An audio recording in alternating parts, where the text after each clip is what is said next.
First of all, your head office is in Toronto. Correct. Not New York, not London. Why Toronto?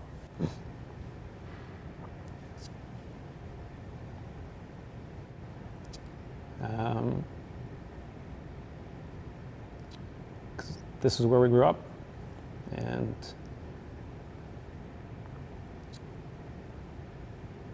we're passionate about the country and passionate about being Canadian, and this is where we built it. This is home, and we're proud to be Canadian and proud to be a Canadian company.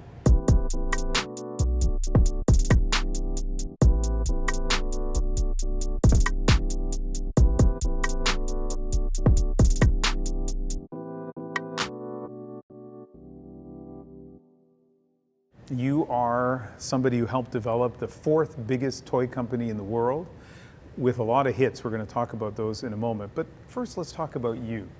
Tell me a little bit about yourself. What is it about the home you grew up in, the family you had, that allowed you to become an entrepreneur?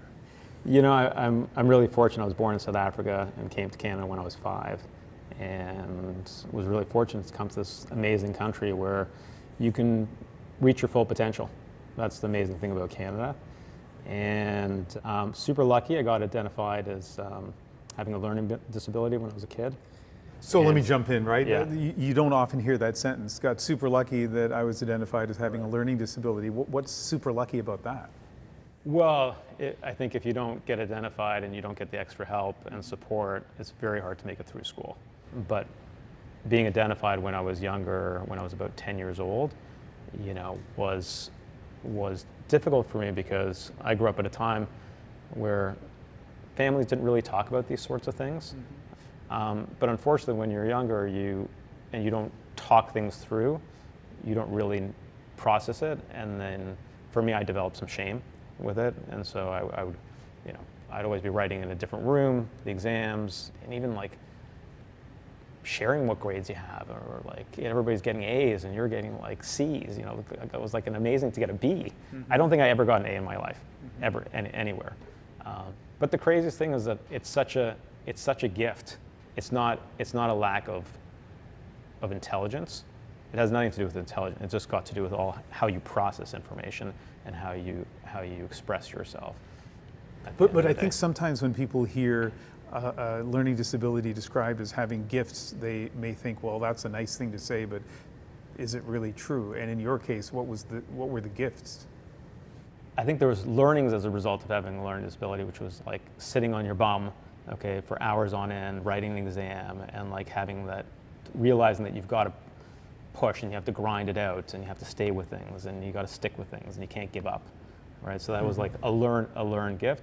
And then there's just, again, like the way my brain functions, it's very like, I'm very high on the intuition, more empathic, and I'm intuiting my way through things versus more data-driven and numbers-driven. And being an entrepreneur, that serves you really well because as an entrepreneur, you never have 100% of the information to make a decision. Right. And that's been, I think, the hallmark of this company, as I understand it. A lot of decisions were made based on instinct, not consultants or data. Correct. A lot of intuition, a lot of guts, a lot of feel, a lot of debate, right? And then I think for me, one of my gifts is the ability to take a lot of interactions and pick up on those cues, and that's how I tell the story to get to the answer. Can I ask what the learning disability was? Sure, it's called dysgraphia, and so it's the inability for my hands to keep up with my thoughts, and my handwriting is really illegible, and I have some other spatial awareness challenges and stuff like that. So, you know, for me to get my thoughts out, even typing and stuff like that. Oh, even typing? Even typing. Yeah. Yeah, and there's some grammatical stuff that comes out. Voice to text is a blessing today.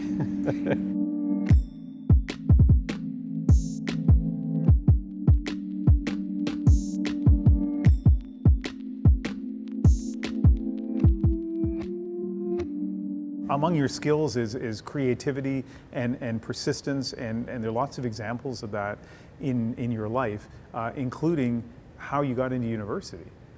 Right. Yeah, You want to tell that story? No. So I graduated with a 69, and you needed a 70 to get into Western, and I was on the wait list And I was chatting with my mother, and she said, why don't you just get in the car, drive to London, and go to the admissions office? And I'm like, really? And she's like, yeah, just get in the car. Wow. I'm like, are you coming with me? She said, no. And I just got in the car, and I drove to the admissions, and I sat outside their office, and they let me in, and I told them my story, and I told them, I said, I grew up with a learning disability, really want to come to Western, and she actually on the spot gave me admission. Your mom also played an instrumental role in launching or developing your entrepreneurial and business career by showing you an article about a weird little, I don't even know if you call it toy, novelty item from Israel. The grass head, yeah. Yeah. So she sat me down and she read me this article about this product, which was, we call it the Earth Buddies, and it's a little happy potato head. It's made out of grass seed nylons, sawdust, and you put it in water, grows grass for hair. And originally it came from Turkey, and no one knew who the original person was. And so we had just graduated Western, and I said to my business partner, I said, why don't we make these?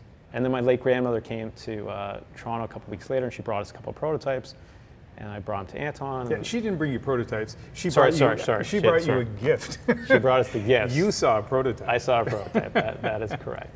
And then Anton and I, we basically decided, we said, let's make 5,000 pieces for Mother's Day and see how it goes. 5,000 units, like you're whatever, 22 years old, and you have to basically figure out from scratch how to produce 5,000 of these, I'll keep calling them weird little novelty items, the Earth Buddies. And then how did you sell or try to sell the first 5,000? Well, the first day we sold them on street corners of Toronto. Yeah. We had 8 different locations going. Yeah. And then we came into the office on Monday and we still had 4,500 pieces left. Right. And then we had a magical occurrence, which we went to this place called Samco Sales, and they sold closeout toys. And I'll never forget Howie. He was like, sure, we'll sell the product, no problem. Didn't think anything of it. And then we get a call 2 weeks later, can you deliver us 26,000 pieces for Walmart Canada? So we moved factories and made those products. And then we had this other crazy thing that happened. We ended up selling 500,000 pieces to Kmart in the United States 2 months later.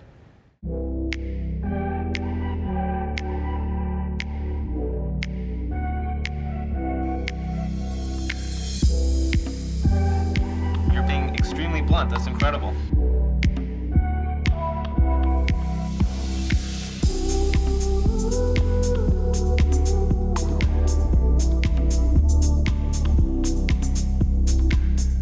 I'm going to mention some of the big products that help build Spin Master, and you can tell me maybe the significance of them to you or your company and the lessons learned. And we'll start with Devil Sticks. Spin Master Devil Sticks, an ancient art. Like Earth Buddies, it's not something you guys invented. It's not something you had to pay a license for. What did that mean to Spin Master? Well, it was actually everything, because it was the product that got us into the toy business. Because it was bought by the toy buyers, and we went to our first toy fair in 1995 with our Devil Sticks, and we showcased them in a small little showroom in the back. But I used to play with them when I was a teenager. Their Devil Sticks they originate from the 60s. Mm-hmm. And so lots of hippies were playing them, and I was kind of like a hippie in high school. Mm-hmm. And so we just noticed kids were actually playing with them here in Toronto. And we said, oh, let's make some packaging, let's figure out how to manufacture it, and let's bring it to market. The Spin Master is attracting kids of all ages and selling by the thousands. Spin Masters are traveling around the country for demonstrations. And how well did Devil Sticks do? Actually, Spin Master Devil Sticks. That's right, the Spin Master Devil Sticks. That's where the Spin Master name comes from. It did amazing. We sold 1.5 million pieces the next year. Wow, crazy. Next product is the one that my kids, who were born in the 90s, know. We bought them, so it's where I first heard about Spin Master, Air Hogs. Air Hogs, real planes that really fly. Really fly? How do they do that? Air pressure. After the Devil Sticks, we made a decision. We said we want to design and develop our own products here in Canada, but we want to sell them all around the world, and we're open to ideas from wherever they come from.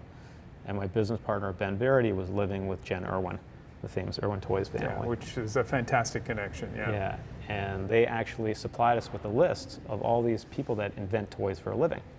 So there's a whole industry of people that they come up with ideas, prototypes, drawings on a piece of paper, but they don't actually bring them to market.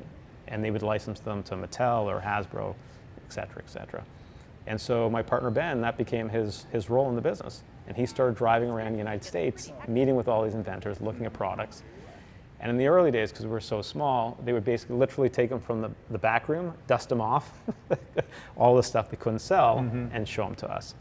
And Air Hogs, which it's an airplane that runs off compressed air, was a classic example of that, because Peter Manning and John Dixon, they were actually British inventors, they couldn't sell it for years, but we didn't know it at the time. And so they bring us this airplane, and we go to one of the parks in Toronto, and we fly, and it's like flying around for 45 seconds. And it's so magical. Yeah. And then we pump it up again, fly it again, and then we license that product from them, and then spent this 2-year journey learning how to do engineering, development, manufacturing in Asia, marketing, doing a commercial. And it took us 2 years, and we put all the money that we had earned on our first few products into this. This was everything. I'm very pleased to take this opportunity to introduce you to a very new and exciting toy that we're working on. It's called the Turbo Airjet.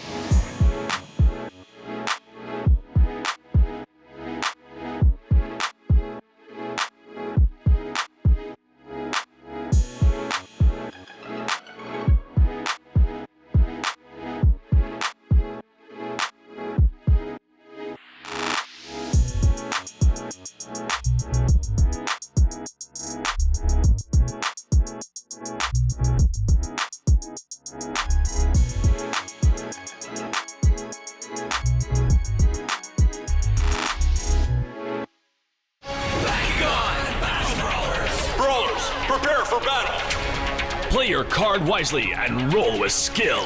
Bakugan was probably about 5 or 6 years later. It's actually an invention from a 23-year-old first-time inventor. And he sketched, his brilliance was, let's do an action figure inside a marble. And so we licensed the idea from him, and we built some prototypes here, and the prototypes were really average. They were really, really average.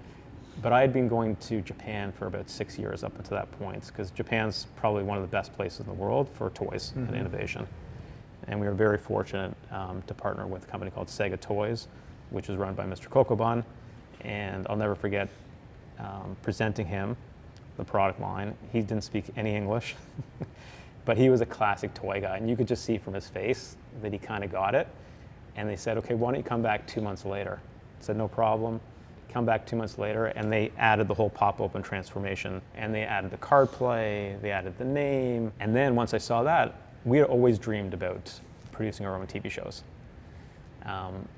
Partially out of necessity, but if you could have your own show, I mean, it's everything in the toy industry. And so I said to him, you guys you actually have an animation studio called TMS, and Japan is very famous for things like Pokemon and Beyblade.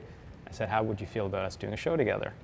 And he said, it's great, it's going to cost $12 million, do you have 6? So I said to him, let me get back to you. So let me get back to you. So I went back to Toronto, spoke to my business partners, and everybody was like, 6 is a lot of money, it's a lot of money. And then we ended up going to Chorus here in Canada, and they came in for a quarter. And then we were guaranteed at least one place that we can put it on TV. And then we went back to Japan, and we said, okay, we're good, let's do it. And so we created the first episode, came back to North America, sold to Cartoon Network, and then it just took off and doubled the company over the course of 2 years.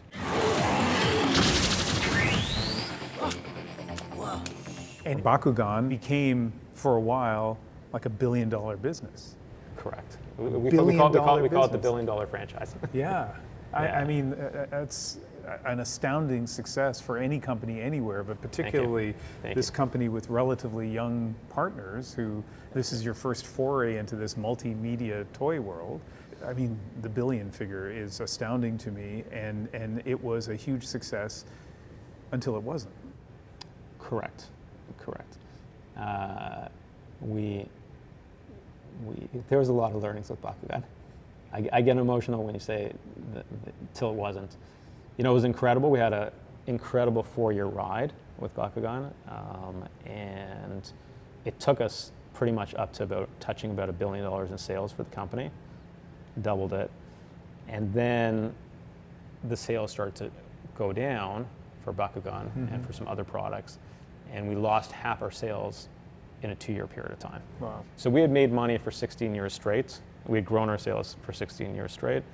And then for the first time ever, I started seeing brackets. And I didn't even know what a bracket was. We were so fortunate for so many years. So losses. Losses, yes. Brackets are losses. Brackets are not good.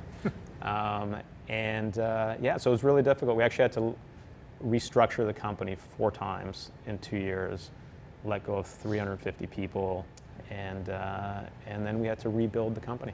It was it was in a way, it was the best thing that happened to the company because growth hides a multitude of sins, and when you don't have the growth anymore, you realize what's going on, and you learn to be better business people. You grow slower. You're more. We started talking about diversification. We were much more judicious in terms of which products we brought to market.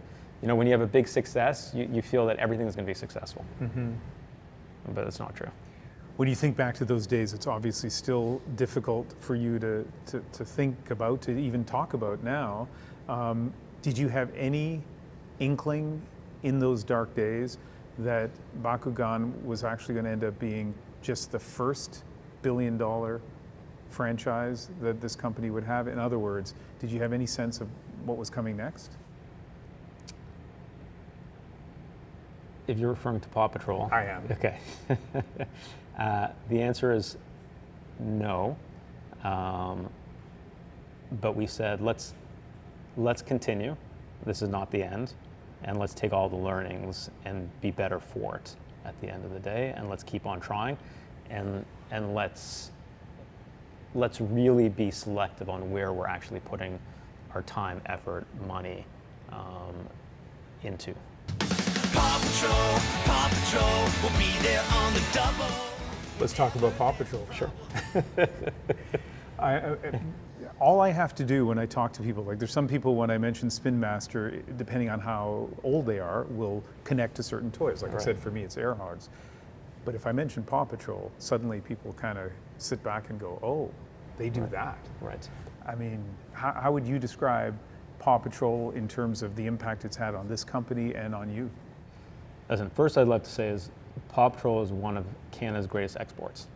And every Canadian should celebrate it as an export because it is made in Canada, it's developed here, it's written here, all the voice actors, which I'm totally in awe of all the voice actors, right? All these amazing Canadian kids that do the voices. You know, it's defied all expectations of, you know, for us it was to bring out a great show for kids about transformation, and no one ever imagined that it would be so big, and the most important thing is that touch kids in a very meaningful way where they connect to the characters and they want to bring the characters into their own lives and into their own imaginations. You did good, pups. So developed in Canada by a Canadian company, and you continue to use Canadian talent. Is there anything else about the show, the products, the characters that speak to a Canadian sensibility? There's so many things that are Canadian because the pups are so nice. You know, they're just nice. Okay, they just get along and all the auxiliary characters like, you know, Captain Turbot, okay, and Chickaletta. You know, everybody's like super nice in Adventure Bay, right? So it's very Canadian, and they're just going out and they're doing good things and they're collaborating together and having fun. So you could feel the Canadianness in it. When our world is threatened, one team is ready to launch. Did he say lunch?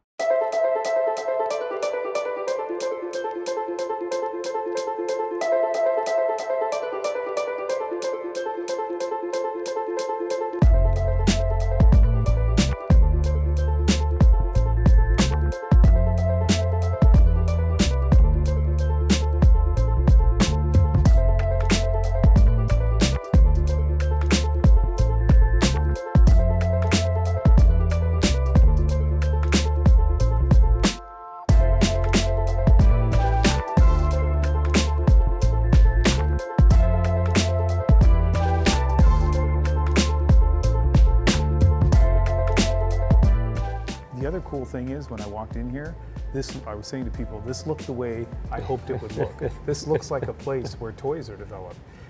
First of all, your head office is in Toronto. Correct. Not New York, not London. Why Toronto?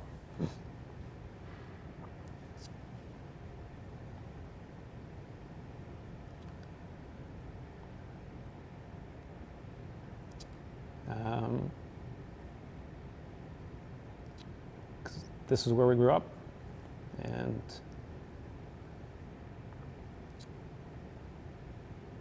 we're passionate about the country and passionate about being Canadian, and this is where we built it. And so many people have been working here for, if you walk around our office, people have been working here for 20 years, 25 years, 18 years, 15 years. So there's a deep fabric, and there's connective tissue, and you know, the one thing about companies is that they're like very discrete, sensitive ecosystems. Mm-hmm. And you know, you can put in all the processes, procedures you want in a company, but that magical shorthand of people working together for many years really is what creates the magic in organizations. So I get a little emotional about it because, you know, this is home, and we're proud to be Canadian and proud to be a Canadian company. I think it does make a difference. You know, like I've interviewed people at other companies before that have kept their headquarters in Canada, and you just see that one of the things it does is it creates world-class jobs in Canada, right? Correct. I think it makes a big difference. You know, one of the things I think is interesting is the United States celebrates entrepreneurs, celebrates free enterprise, and you know, and I don't know that I hear that celebration in Canada as much, but clearly you feel like this was a place where you were able to fulfill your goals. This is the greatest place to be an entrepreneur. So that might surprise some people to hear. This is even better than the United States, and the reason is because there's less competition here. I would say so that almost sounds counterintuitive. It's counterintuitive. Right? Yeah. There's less competition. There's less competition in Canada. There's more supports in Canada for you to be successful.